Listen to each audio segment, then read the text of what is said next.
Hey, this video contains spoilers for Ascendant, first book in the Songs of Chaos series. You have been warned. Dragons! I got no inspiration. This book has dragons.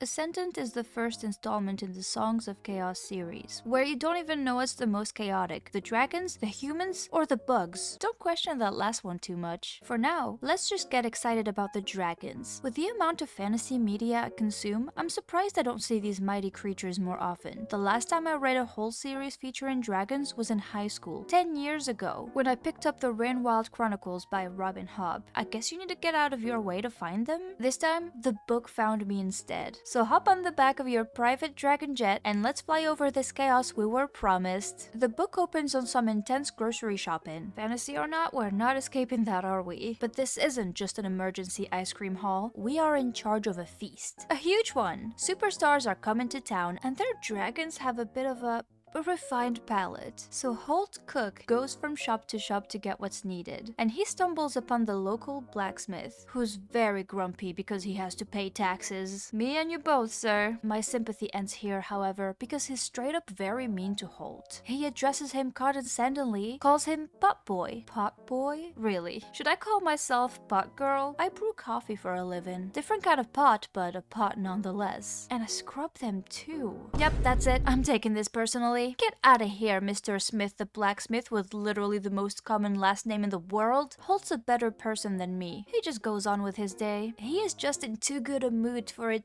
to be ruined. Why are the streets quiet now? Why are the soldiers running around in a panic? Why are the city gates dramatically opening? Who are you? Oh, okay, sorry. Looks like we're fine. These people in big bulky armor seem to be on our side. I was like, excuse you? We're being attacked? This is page 8. What are you talking about? I was mistaken, but I'm not reassured either as our soldiers come back covered in blood. The blood of our enemies. The Scourge. I kinda like this word. Scourge.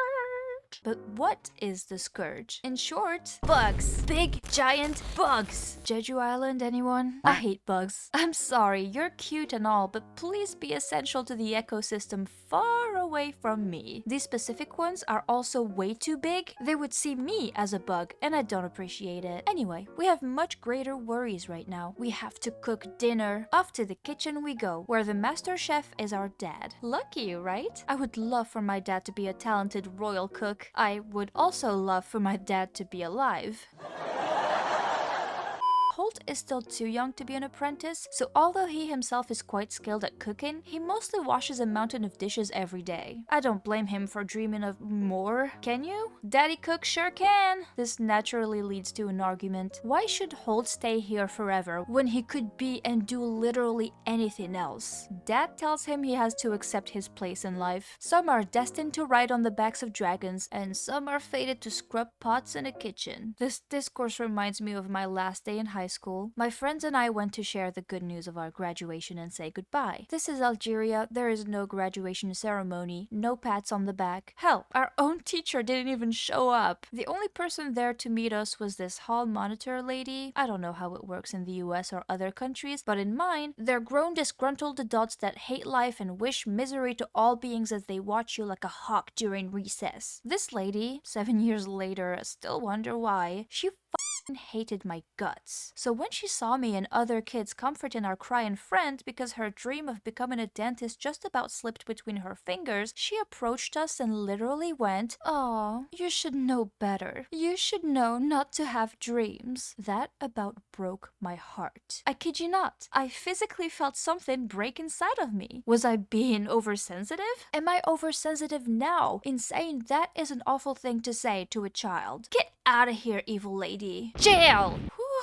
that was one hell of a tangent, but this core memory still pisses me off to this day, so I really don't blame Holt for storming out of the kitchen and going to see the show the whole city is preparing for. The arrival of Silas Silverstrike. Bit of a mouthful, but we'll accept it. This guy is the Order's pride, a lord rank rider and Holt's ultimate idol. I don't like him. The way he makes his entrance, shooting lightning bolts left and right, acting all pompous. Ew. Just ew. Holt is enthralled, watching him from afar, perched on a tree or something. But at least somebody agrees with me. Brode the Brooding. Now this sounds like my type of person. Brode is an ex-rider. Used to be champion, used to have a dragon, but no more. After an awkward conversation, Brode takes Holt away from the Silver Strike extravaganza for a whole new quest. Bring food to the hatchery. If you're like me, you must be freaking out right now. Are we gonna see baby dragons? Little itty bitty cute baby dragons? To that I say, hold your horses. Hold your dragons? Because, well,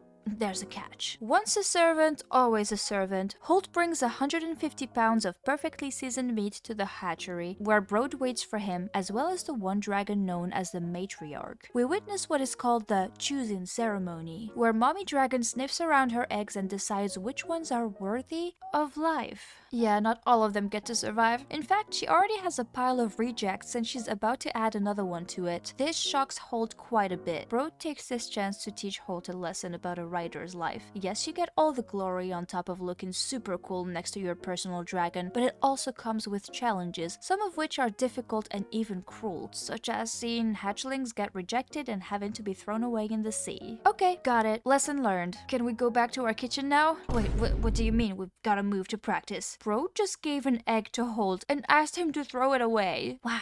That is awful ruthless. But Brode would rather not throw the egg himself, and of course, ruthlessness is mercy upon ourselves. Holt refuses. Maybe he doesn't have what it takes to be a rider because he has too big a heart. And this big heart leads him to do an absolutely insane thing. Even more insane than getting rid of the egg. He steals it. He steals the egg. And now what? At this moment, I just fear for his life. Surely this is something that would get you executed. You can't hide a dragon forever. Those things tend to be humongous in case you haven't noticed. Also, Holt, you're 15. In other words, a kid. Actually, scratch that. You're a baby wanting to take care of a baby. But again, Holt is not thinking with his brain. What's done is done. For better or for worse, we now have a baby dragon to raise. The next few days and nights are very stressful for Holt and I, getting to know the newborn and secretly taking care of him. But let me tell you, I fell in love with this creature the second it hatched. And Holt did too. Another thing he realizes very soon is that the hatchling is blind, hence why he got rejected by the matriarch. That's okay. Holt cuddles the baby at night, and one of the baby's first words is boy.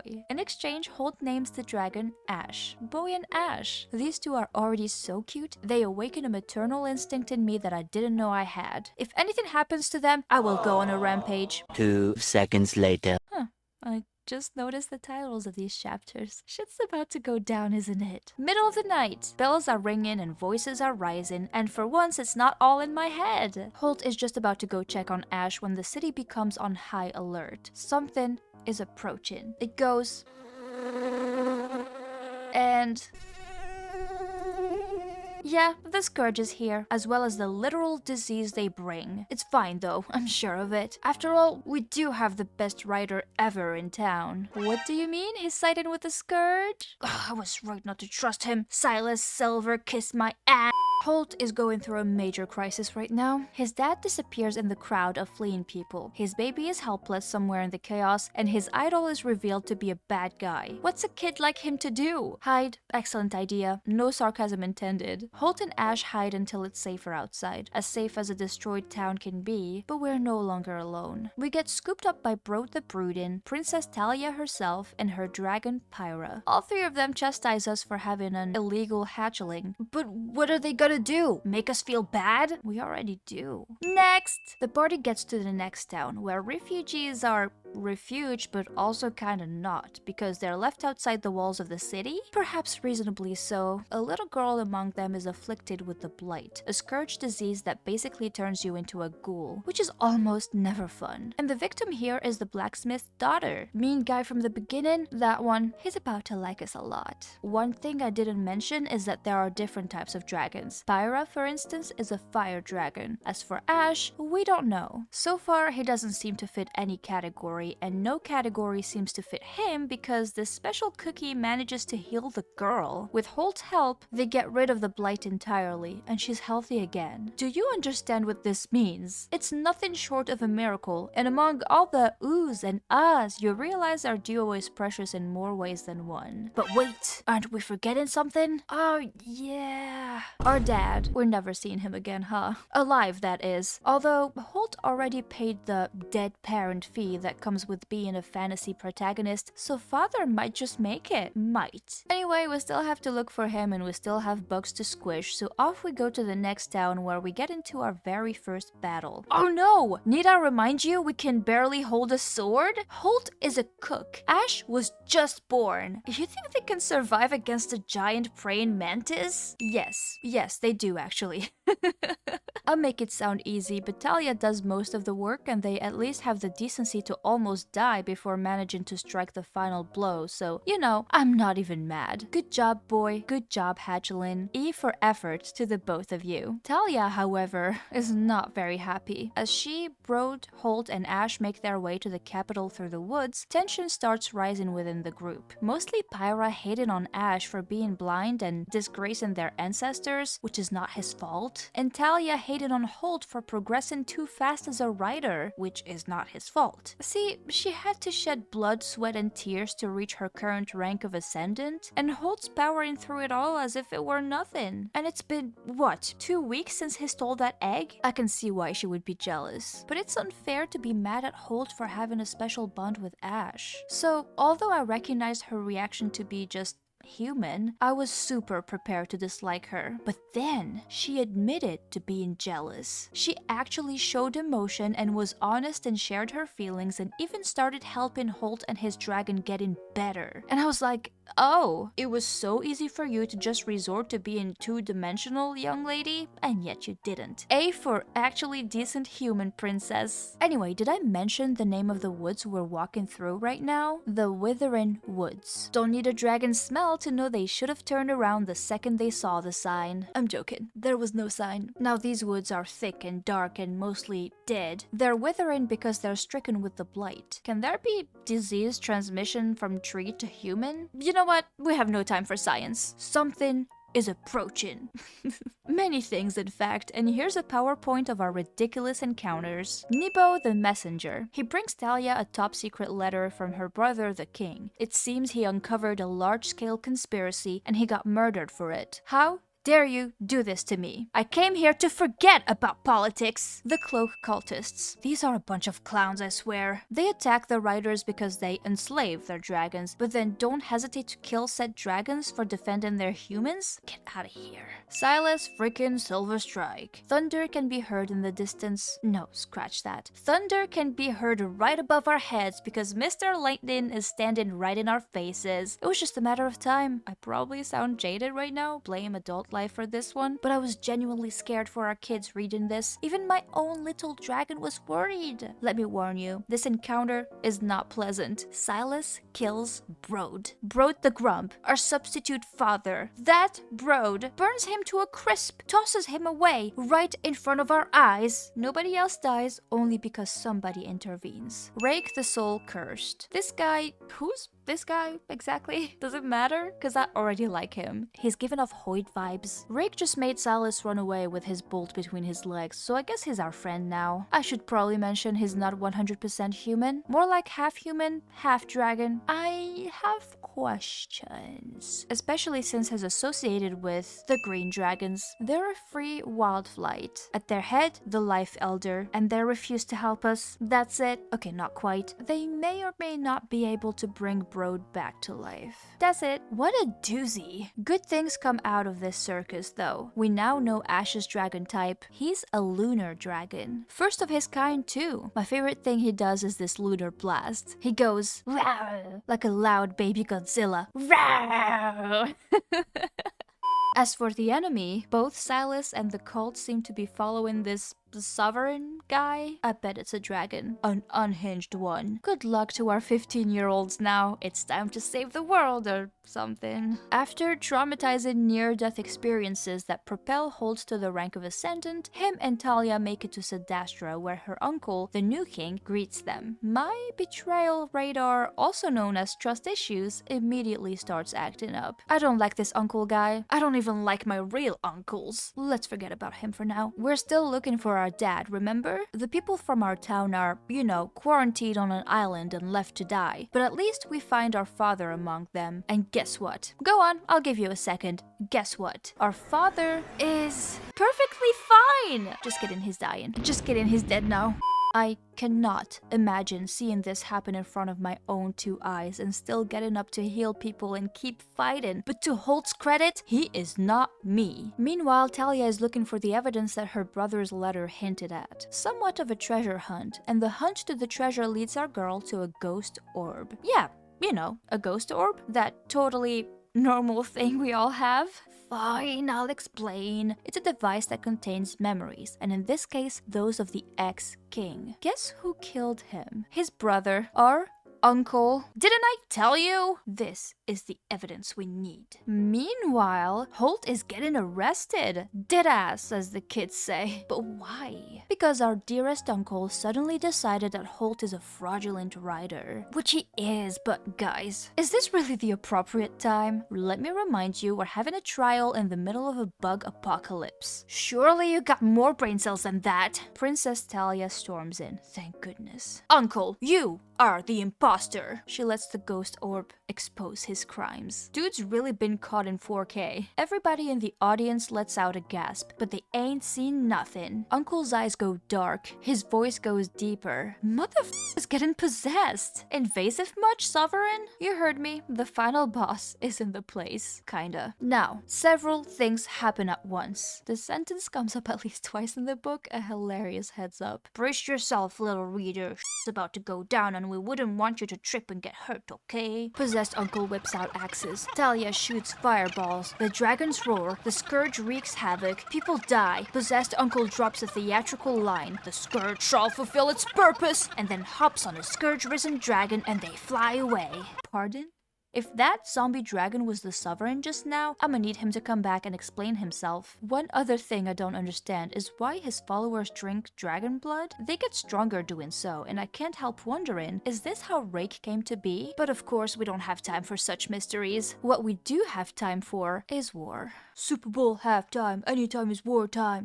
I'll spare you the bloodshed. Just know that Silas and his dragon are defeated by literal children, and although the war against the Scourge isn't over, the Battle of Sedastra is won. But at what cost? As the next chapter's name itself announces, duty still awaits us. Talia is summoned by the court masters in order to decide her future. As in, they want her to become queen, and Talia doesn't. But you have to do this, Talia. No, I don't. Yes, you do. We have no monarch. The kingdom is exposed. Surely someone else can. Sis, everyone else is dead. Okay, fine. And that is how Talia Agravain became queen. Meanwhile, Holt and Ash visit the Life Elder and he tells them a little story. See, humans used to be the equivalent of ants to almighty dragons. Small, lesser, powerless. That is, until they started multiplying and eventually ended up taking too much space. They were strong now. They were a bit of a problem all of a sudden. So the OG dragons gathered to discuss the matter, and their solution?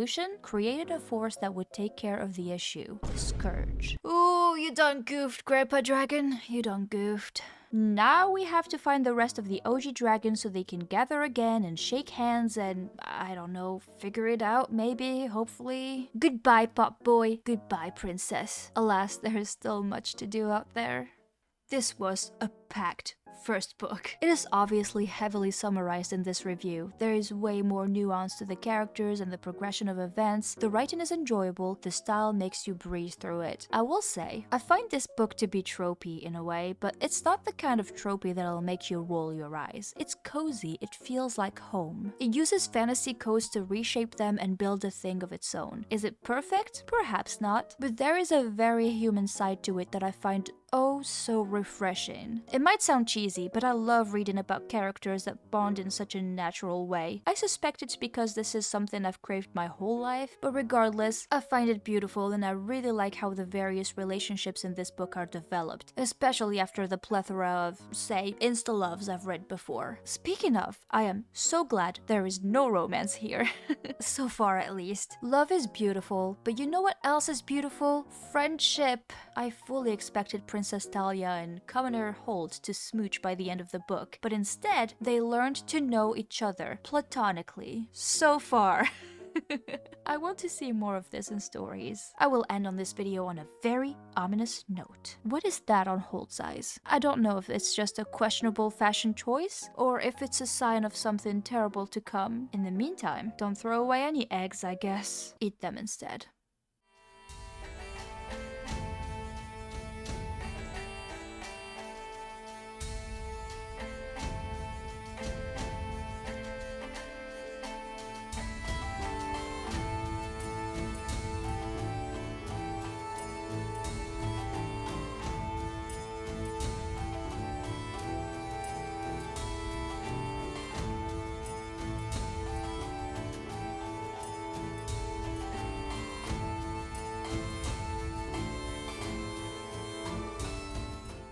I'm a monster, rah rah rah.